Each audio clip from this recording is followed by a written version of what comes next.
नमस्कार दोस्तों, मेरा नाम है भालचंद्र। ब्रह्मांड सिद्धि एस्ट्रो में आप सभी का स्वागत है। आज के इस वीडियो में हम चर्चा करेंगे मई 2023 का मिथुन राशि का संपूर्ण राशिफल। कैसे होंगे ग्रह योग, कैसे होंगे ग्रहों के राशांतर और वो आपके राशि पर किस प्रकार से प्रभाव करने वाले हैं, कौन से निर्णय आपको लेने हैं, कौन से निर्णय आपको डालने हैं, आपके जीवन का ऐसा कौन सा क्षेत्र है जो कि सबसे ज़्यादा प्रभावित होने वाला है, सभी के बारे में डिटेल में चर्चा इस वीडियो में हम करने वाले हैं।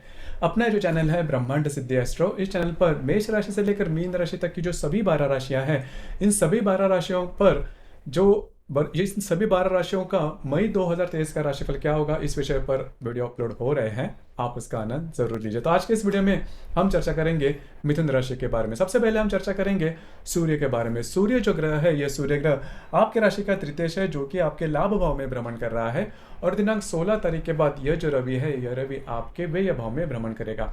तो अब तक आपने देखा होगा पिछले करीबन 10-15 दिनों में पैसे के मामले में किसी भी प्रकार के प्रॉब्लम कॉम्प्लिकेशंस आपको नहीं आ रहे थे। पैसे जो है वो जैसे आपने काम किया था उसी प्रकार से आपको लाभ भी मिल रहे थे।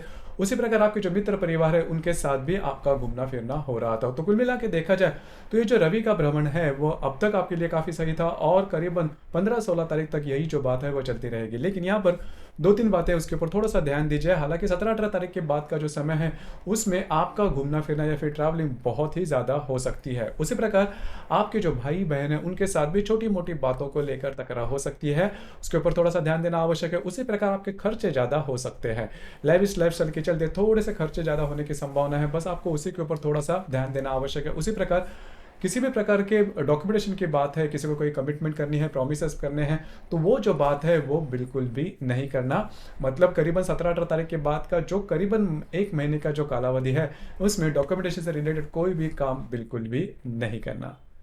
इसके बाद हम चर्चा करेंगे मंगल ग्रह के बारे में। मंगल जो ग्रह है ये आपके राशि का नंबर 1 का अशुभ ग्रह कहलाता है, क्योंकि आपके राशि का स्वामी बुध और जो मंगल ग्रह है यह दोनों भी जो ग्रह है वो नैसर्गिक शत्रु ग्रह है। क्योंकि ये जो मंगल है वो आपके राशि का षष्ठेश है, उसी प्रकार आपके राशि का लाभेश है जो कि आप ही के राशि में भ्रमण कर रहा है। और दिनांक 11 तारीख के बाद यह आपके द्वितीय भाव में भ्रमण करेगा। तो पिछले करीबन 1-1.25 महीने में आपने देखा होगा कि स्वास्थ्य के बारे में जो समस्याएं हैं वो काफ़ी ज़्यादा आपके लिए हो रही है। छोटी मोटी बातों के लेकर जो प्रॉब्लम कॉम्प्लिकेशन है वो भी काफ़ी ज़्यादा हो रहे हैं। खास करके स्वास्थ्य के बारे में वैसे भी देखा जाए तो आपकी जो राशि है स्वास्थ्य के बारे में इतनी स्टडी नहीं है। छोटे मोटे हेल्थ इश्यूज़ वगैरह आपको आते ही रहते हैं। और एक बात आपने नोटिस की होगी कि आपकी जो भावनाएं हैं वो थोड़ी सी ज़्यादा तीव्रतम हो रही है, मतलब गुस्सा आपको ज़्यादा आ रहा है। नॉर्मली आपकी जो राशि है वो गुस्सा नहीं करती, लेकिन पिछले करीबन 1-8 महीने में आपकी जो फ्रस्ट्रेशन लेवल है थोड़ी बढ़ चुकी है। तो ये इसका जो कारण है वो मंगल है। हालांकि मंगल एक्टिव भी करता है लेकिन मानसिक रूप से थोड़ा सा आपको फ्रस्ट्रेट भी करता है, खास करके आपके राशि के लिए। और उसके जो परिणाम है वो भी आपने देखे होंगे। लेकिन इस महीने के करीबन 11 तारीख के बाद का जो समय है उसमें ये जो मंगल है वो मंगल आपके द्वितीय भाव में भ्रमण करेगा। तो स्वास्थ्य के बारे में जो भी समस्या अभी आपको आ रही है, उसके लक्षण दिखाई दे रहे हैं, वो काफ़ी मायनों में नॉर्मल होते हुए नजर आएंगे। आपको 2-3 बातें उसके ऊपर थोड़ा सा ध्यान देना होगा। पहले तो सबसे महत्वपूर्ण बात, 11-12 तारीख के बाद का जो समय है उसमें आपके जो खर्चे है उसके ऊपर थोड़ा सा ध्यान दीजिए। हालांकि आपको इनकम भी मिलेगी लेकिन आपके खर्चे ज़्यादा बढ़ सकते हैं, बस आपको उसी के ऊपर थोड़ा ध्यान देना आवश्यक होगा। इसके बाद हम चर्चा करेंगे बुध ग्रह के बारे में। बुध जो ग्रह है वो आपके राशि के लिए सबसे महत्वपूर्ण ग्रह है, क्योंकि ये आपके राशि का स्वामी है। और वह जो बुध है वो शत्रु राशि में मतलब मेष राशि में वक्री है और दिनांक 15 तारीख के बाद वो मार्गस्थ होने जा रहा है। तो पिछले करीबन वैसे भी देखा जाए तो स्ट्रेस लेवल, टेंशन, ये जो सभी बातें हैं वो आपने देखी होगी।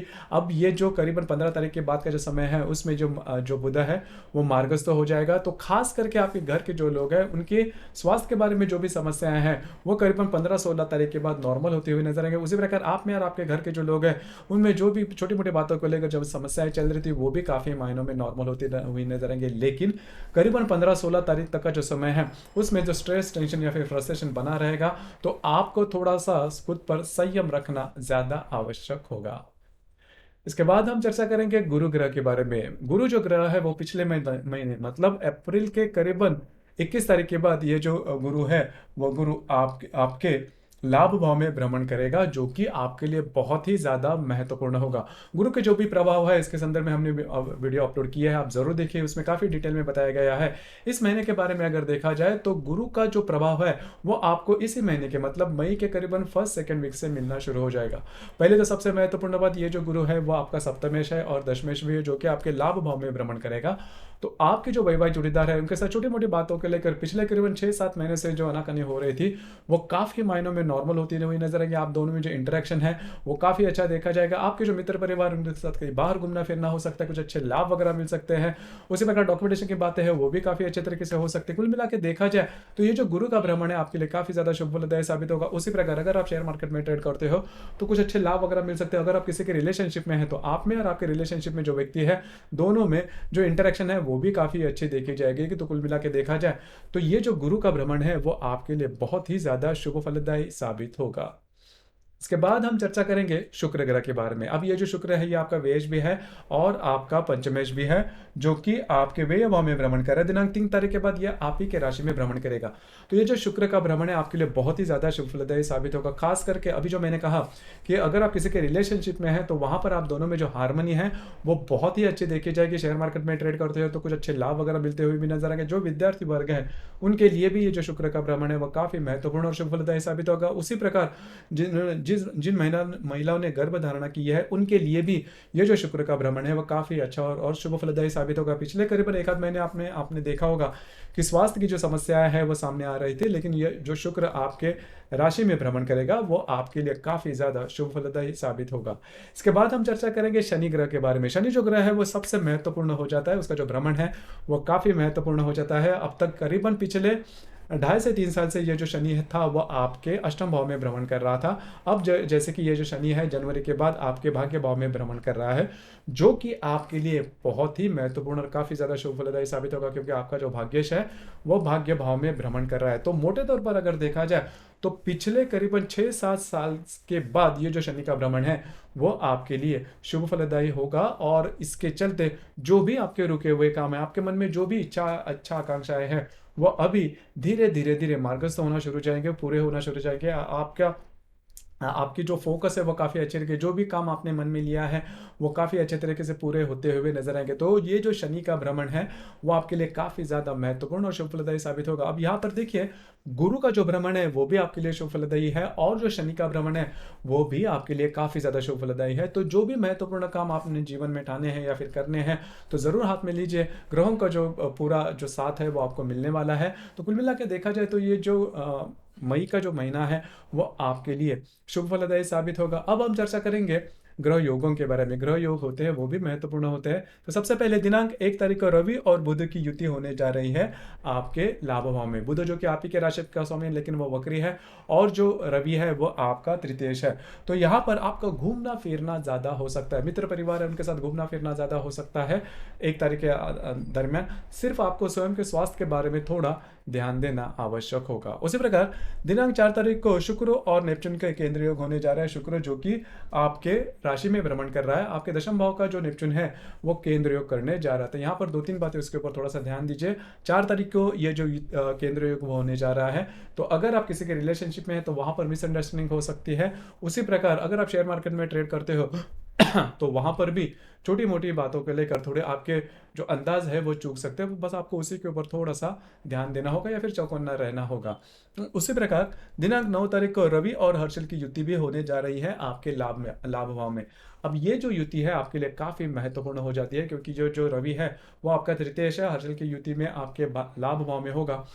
इस दरमियान किसी भी प्रकार के डॉक्यूमेंटेशन से रिलेटेड कोई भी काम है जिसमें रिस्क है, जिसके बारे में आप बहुत ज़्यादा नहीं जानते, बिल्कुल भी नहीं करना। आपके जो अंदाज है वो खासे चूक सकते हैं। उसी प्रकार आपके जो मित्र परिवार है उनके साथ भी छोटी मोटी बातों को लेकर तकरार हो सकती है, तकरार काफ़ी बढ़ सकती है।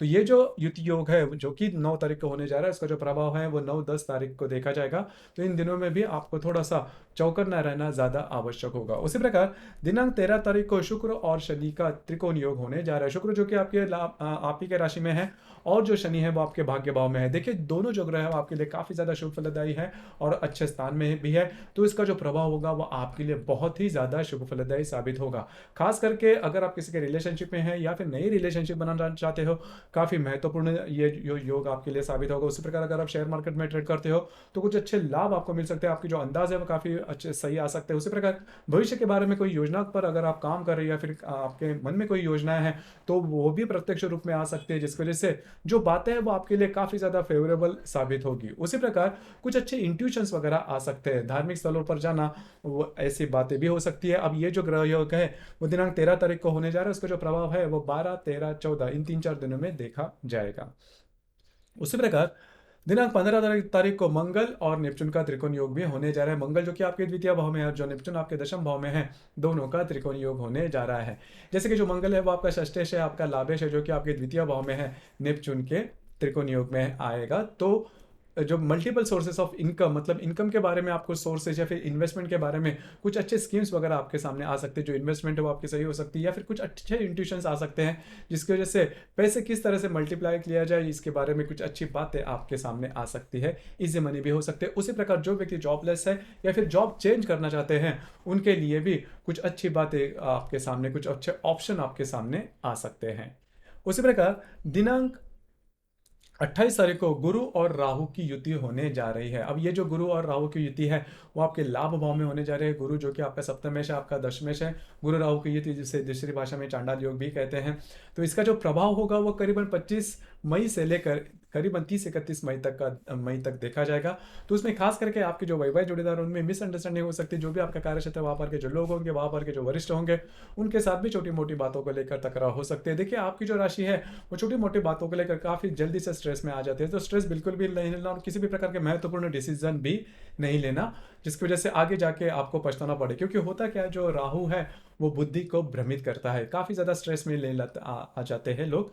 तो आपको यही ध्यान में रखना होगा इन दिनों के दरमियान। अगर चाहे कोई भी स्ट्रेस हो, किसी भी प्रकार की सिचुएशन हो, जल्दी जल्दी में निर्णय नहीं लेना या फिर स्ट्रेस में आके, फ्रस्ट्रेशन में आके, टेंशन में आके किसी भी प्रकार के महत्वपूर्ण निर्णय बिल्कुल भी नहीं लेना। उसी प्रकार इस महीने की जो पूर्णिमा है वो 5 तारीख को है, इसे बुद्ध पूर्णिमा भी कहते हैं। उसी प्रकार जो अमावस है वो 19 तारीख को है। पूर्णिमा और अमावस के दिन होता क्या है कि गुरु इन दिनों में रवि और चंद्रमा का जो आकर्षण होता है पृथ्वी के प्रति वो काफ़ी ज़्यादा पाया जाता है। इस वजह से हम बहुत ज़्यादा इमोशनल हो जाते हैं और इमोशन के चलते हम कुछ गलत निर्णय लेने के चांसेस भी बढ़ते हैं। तो अमावस और पूर्णिमा के दिन, मतलब इस महीने के 19 और 5 तारीख को किसी भी प्रकार के महत्वपूर्ण निर्णय बिल्कुल भी नहीं लेना।